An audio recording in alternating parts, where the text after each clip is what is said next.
back to the channel. Today we are reacting to an Ava DuVernay interview. Tell me your thoughts about her in the comments.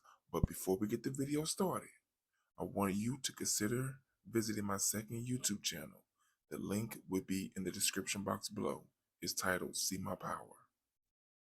Help me get this video to 1,000 likes. And as always, don't forget to like, share, watch more videos, and subscribe to the channel. Ava DuVernay interview, take one, marker.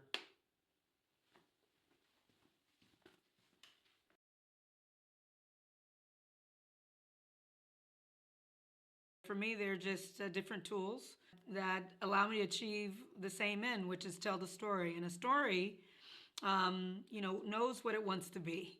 It just needs a teller. And, some stories want to be narratives, some want to be docs, some want to be short, some want to be long. Some want to be audio only, some want to be told, with epic proportions. And so, I think the thing for Black filmmakers is for far too long, we've been relegated to one set of tools, if any. I think one of the things about Mr. Parks is the ability to work within many boxes and to use many tools. And so that's something that I've really studied with him. The true definition of a Renaissance person, and I've tried to emulate that in a lot of ways.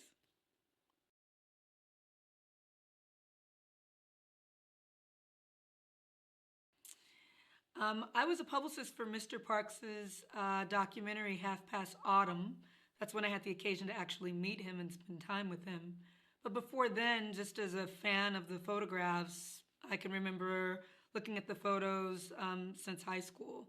I was a big Norman Rockwell fan when I was young. Someone when I was really young gave me a Norman Rockwell book. Tell me, who was you a fan of when you were younger? And those are paintings, but it got me interested in art books. And there was some other book that it wasn't all his work, but it was a book that had some of his photographs in it. And I remember that was the first occasion that I had to come across the work. And the photo was the famous photograph of the woman coming out of the store in Alabama with her daughter next to her, the whites only sign. And I remember thinking it looked like a painting. Was that real? It looked like a Norman Rockwell painting. But it was really a Gordon Parks photograph. And that introduced me to him.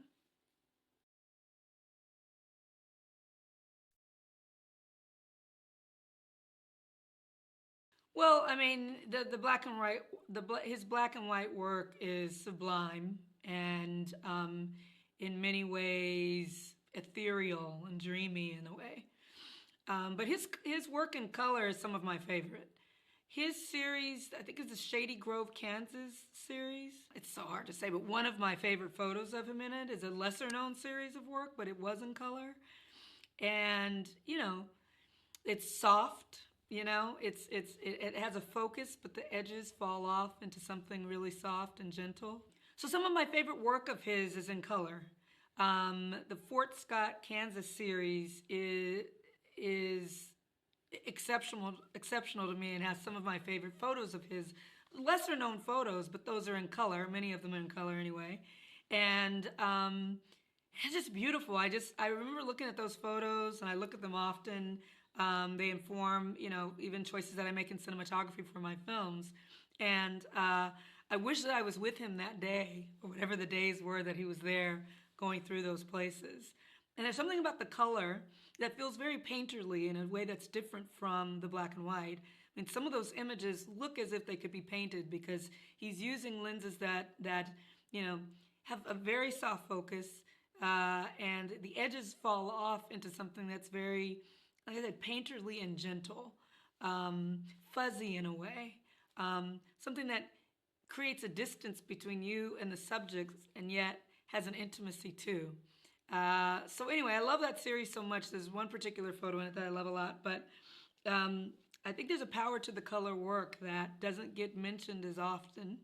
I think, when we think about color, we think about that Alabama whites only sign photo. You know, that work is really important and beautiful, but it has a different effect.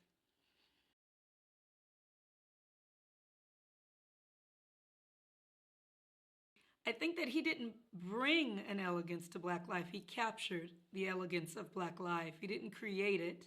He bore witness to it, he experienced it, and he captured it. There's nothing that he's doing, and it's important. Words are important. There's nothing that he was doing that was contrived or manufactured. All that beauty is there. It was there then, it was there before he captured it, and it's there now. And, you know, his work asks you to question your own eyes, your own. I want you to do me a favor. Let's talk about capturing Black life. Close your eyes and capture Black life with an image. I want you to go into the comment section and give me a description of what you captured. Help me understand what you think Black life is. Own lens. Why do you look at that same thing and not see beauty? You know? And I think that's what he challenged people to do in his work, not only for white people, because in my conversations with him, he was not performing elegance for white people. He was bearing witness and capturing and preserving, archiving us for us as well, even more so.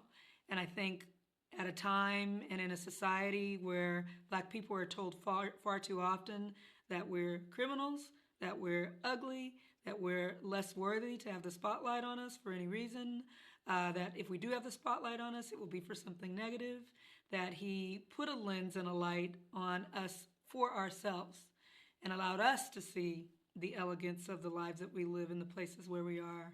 And I think that piece of it is more important than anything he did to share those photographs with white America.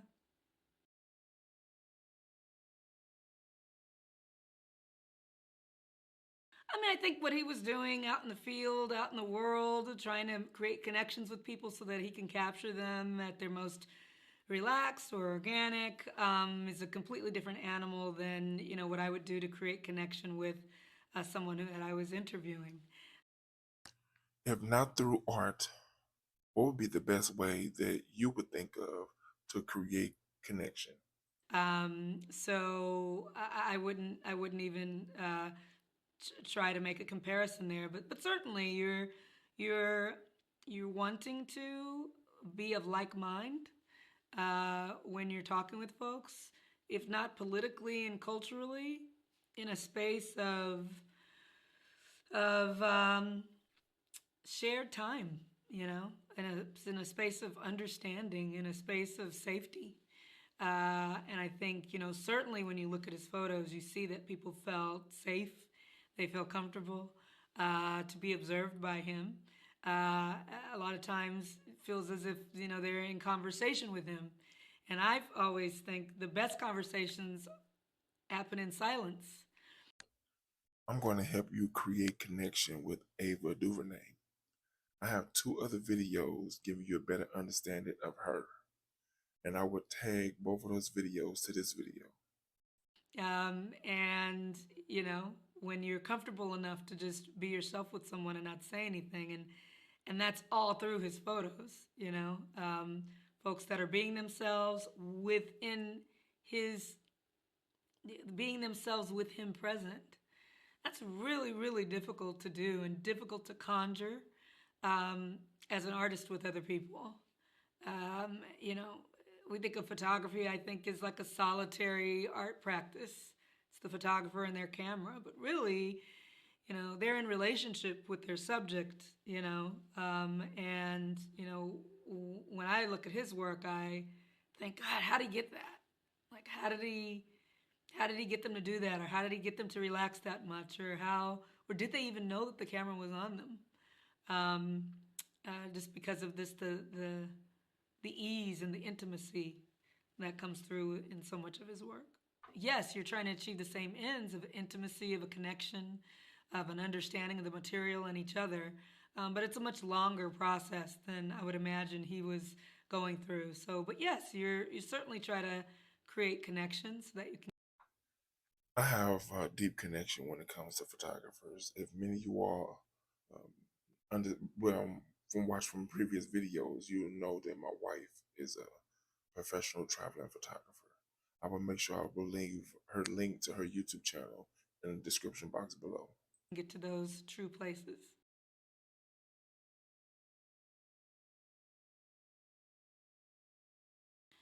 I think the Learning Tree is an extraordinary work of cinema.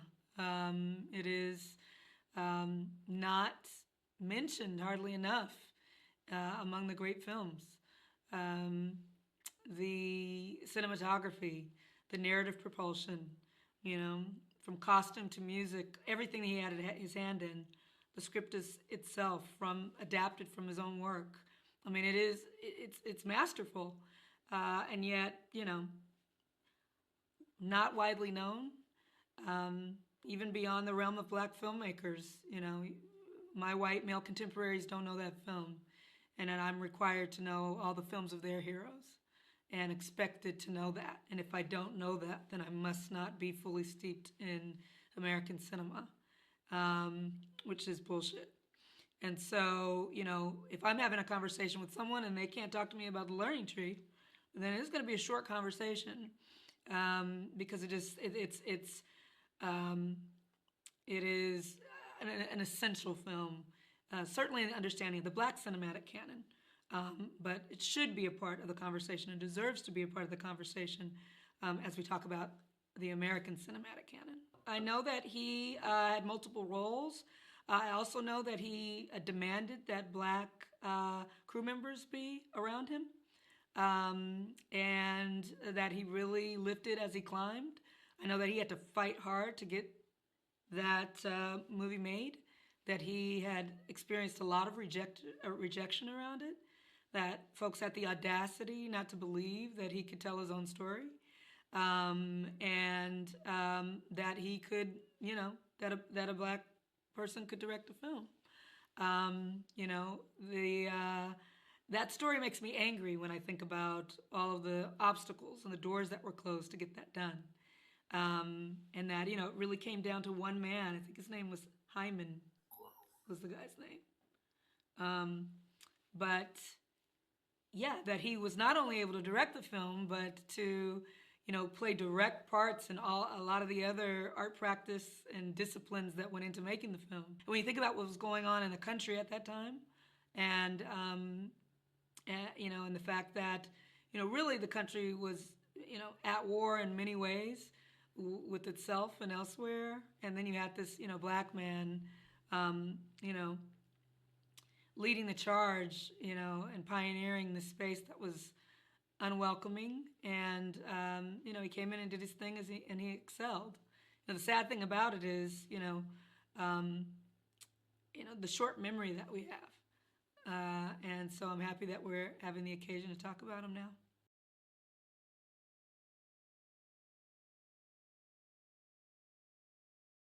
I didn't say Shaft till much later. Sorry, I didn't say Shaft till much later. My mother didn't want me watching that early on, so I didn't see it until I was an adult. Let me know in the comments, do you prefer the original Shaft or the remake? She thought it was a little too risque for her baby, so I didn't see that until a ways later. It's not my favorite film of his. I prefer the lyrical quality of The Learning Tree, but that's just a taste thing. I think what's remarkable is that the same filmmaker made The Learning Tree and made Shaft. And when you think of that in terms of even filmmakers now, our trajectories and the kind of spaces that we get into where, it's consistency. People have a vision for what they want to say and how they want to tell story. But most of us, you know, have our style. If you look at me, if you look at Barry Jenkins, if you look at Ryan Coogler, we have a style. There are very few that are able to, I wouldn't even say successfully, because any film is a success that's made, but adeptly and comfortably move across genre. And to make something as lyrical and intimate as The Learning Tree, and then, create a cultural phenomenon like Shaft, from the same filmmaker, untrained, in the ways of, the white man's ways of Hollywood, and, who didn't start his art practice until very late in life, um, you know, is remarkable when you think about it. It really is, you know, very seldom duplicated. The variance of the work that he was doing, as it relates to filmmakers of all kinds. He's one of the few that could do that, or did. I don't think he's one of the few that could do it. I think he's one of the few that was brave enough to do it, to try something different.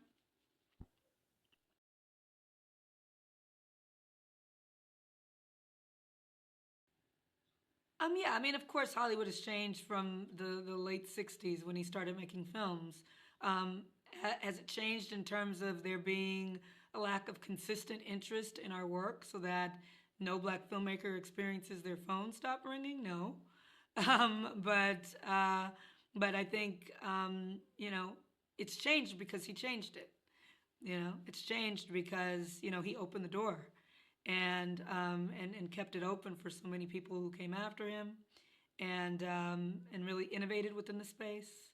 And but yeah, I wouldn't say that that's not something that black filmmakers still experience. I think there's now enough institutional memory, right, of Hollywood and what it's capable of and what it does, how it can chew you up and spit you out. And we have enough examples of what happened with Mr. Parks to know how to safeguard in other ways. Part of my safeguarding is that I practice more than one discipline within the film space. In my view, hey, if I'm not going to be able to get the money to make a narrative film, I'll make a doc. Can't make the money to make the doc, I'll make TV. Can't make money to make narrative TV, I'll make a doc series for TV. Can't do any of that, I'll do some branded content. Can't do any of that, I do animation. I also do non-scripted. Like I'm into podcasts now. Like I am going to keep moving to safeguard my ability to tell story in whatever way I can. Sounds to me like she was giving you the game.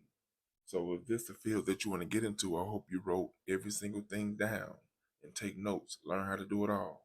And I think, when you look at him and, the nature of the many disciplines and tools he was using, photography, he was writing books, he was making movies. I mean, he was doing it all. And so, that. And if you know who I am, I have a great respect for writers, a huge respect for writers. Check the description box so you can see my book.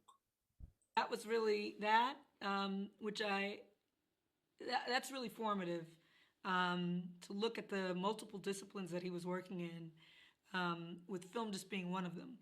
Kind of gave me permission to think, go outside of just film. Don't just relegate yourself to that. You can do more. I don't know if a black person is being asked to make a white film. Could they if they wanted to? Sure. So many ways to get films made these days. What a waste, though. Okay, let me know in the comments. Do you think it's best to leave European movies, the creation of them to European directors, or do you think that black people could create both sides just as well as European people can create both sides? Give me your opinions in the comments. Why on earth would you want to make a film about some white people? We got a lot of them. I mean, a lot of them. But yeah, I think certainly if a black filmmaker wanted to make a film with an all-white cast, it could be done. Would it be easy? Certainly not. I don't think they're being asked. I'm not being asked. Actually, I get asked to make a lot of films about white women, but I don't think my black male counterparts are being asked to make Dunkirk. So, I don't know. Maybe they haven't changed that much.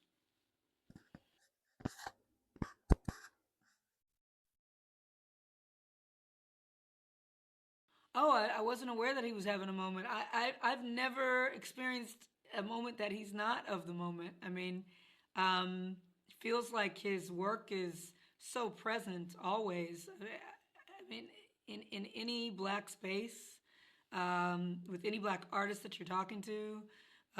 It's a constant reference, in photography, in poetry, in literature, in film, in music. He's so present. I'm not sure what the moment is, but I'm glad he's having it, whatever it's seen to be. I mean, Gordon Parks' work is like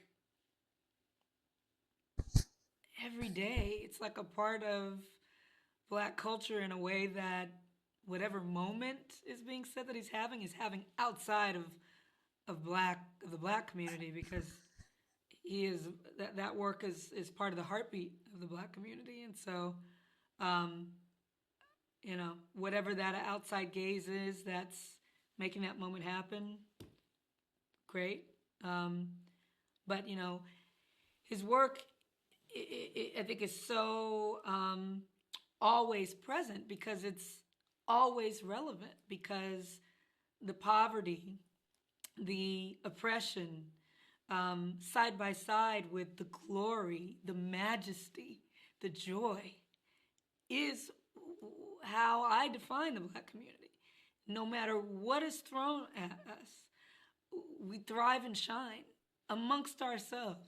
You know what I mean? When we close the door and are at home in our safe spaces, when we sleep, there's a beautiful photo he has of a black boy who's asleep in his bed. It's just the head up, and you see all the holes on the wall, all the holes from a place that's falling down, and yet this boy is asleep and has found peace in that moment, in that space. There's so many of those photos where he shows people at rest, which I love. There's a photo that I love of him. It's a little boy sitting in a field. I think it's part of that Kansas series. And it's a boy sitting in a field, and he has a bandage on his head that has an X on his head.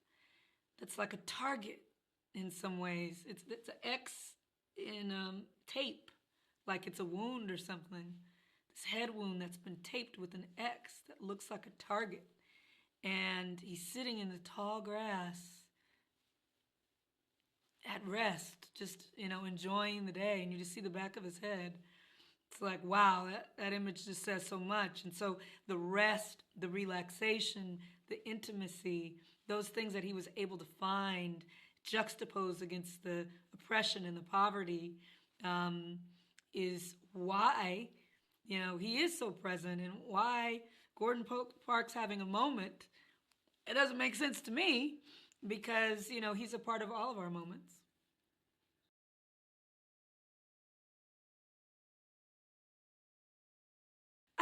I feel that my camera has that power, yeah, and that's not something that I started out making films thinking. That's something that I've come to because I've observed it. That's something I've felt in myself pretty recently. We all have a weapon of choice when using it for creativity. Mine's is writing books, stuff like that. Tell me yours in the comments. Even just this summer, this crazy summer, between the pandemic and the racial reckoning, the fact that, if I pick up my camera, I can say something and show something, and that I will be heard, and that it will be seen, that a story will be told, and that my camera gives me the power to do that. And so in that way, yeah, I think, his camera as a weapon, and to think of the camera as a weapon is a strong way to think about it, and something that I've come to embrace.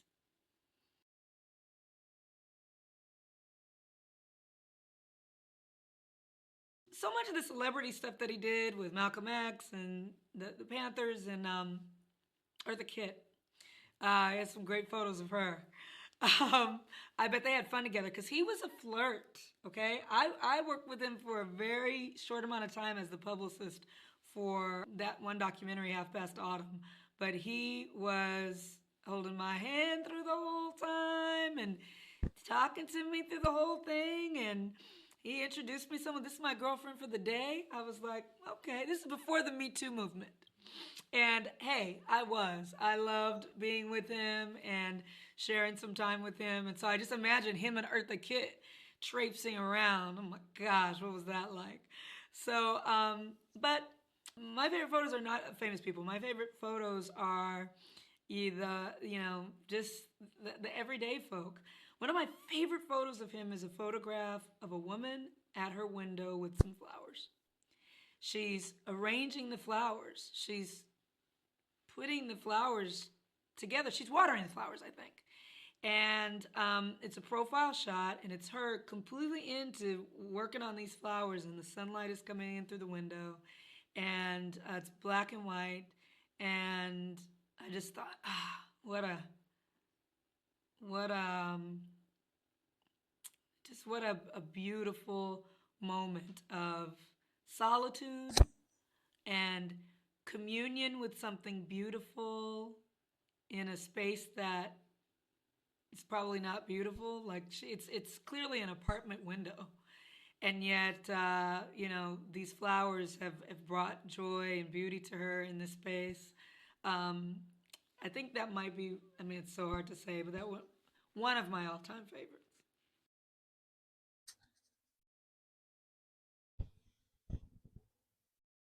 Imagine Gordon Parks walks in. You see the younger photos, the hair slicked back, the caramel skin, the mustache. Then you see some of the photos of him like out in the field where he's like a cowboy and he's got the hat and he's the mustache and then he starts to go gray and then it just gets even bigger because with men you go gray, it's like, oh, distinguished, silver foxing it, right? And he's just in the hair and the mustache and the pipe and the coats and the collars up. I mean, he's fashion, giving you fashion always. And men are gravitating towards that, and women are gravitating towards that, and everybody is thinking, I want to be with that guy. When you think of that commercial, the most interesting man in the world, it looks like a white version of Gordon Parks. That guy in that commercial. I mean, literally, who is cooler looking than Gordon Parks? Can you imagine Gordon Parks going around Hollywood trying to get these white guys to make his movie? I mean, the audacity to say, no, you're never going to be as interesting as him. You should throw money at him. You should beg him to do it. I mean, you think about Gordon Parks, if he was alive right now, if the Gordon Parks who made The Learning Tree was around right now pitching in Hollywood, none of us would have jobs because everyone would just be trying to get Gordon Parks. I just, suave. When you look up suave in the dictionary, you're going to see Gordon Parks. Just the charisma is just, rolling off of him. In a still. I'm going to be honest with you. And she continued to talk about Gordon Parks. I didn't know who he was. So I went and looked up some of his photos that she's talking about. And as I'm looking through them, he does masterful work. If you don't know him, you definitely should look up his work. Photo in a conversation through the photographs that he made, through the photographs that were taken of him. I mean, don't make him like that anymore. You want to know what I love most about this interview? Is the fact that Ava DuVernay opens up about what she feels and what she likes. I love when people tell you, it's like they give you a deep connection straight into themselves. For those people that don't know who Ava DuVernay is, when you watch movies and TV shows like Selma, A Wrinkle in a Time, Black Panther, Queen Sugar, she is that person that provides the clothing. Her art is to make sure that the people are wearing the right type of clothing to make the movie pop, to um, make sure the clothing is telling a certain type of story, make sure it's in the right time period. So her work is all about research as well. Tell me your thoughts about this video. Tell me your thoughts about her work. Tell me your thoughts about, um, about you, you know, your work. Uh, Tell me the stories that you do with the work that you are involved in. You know, paint me a picture in the comments. But as always, don't forget to like, share, watch more videos, and subscribe to the channel.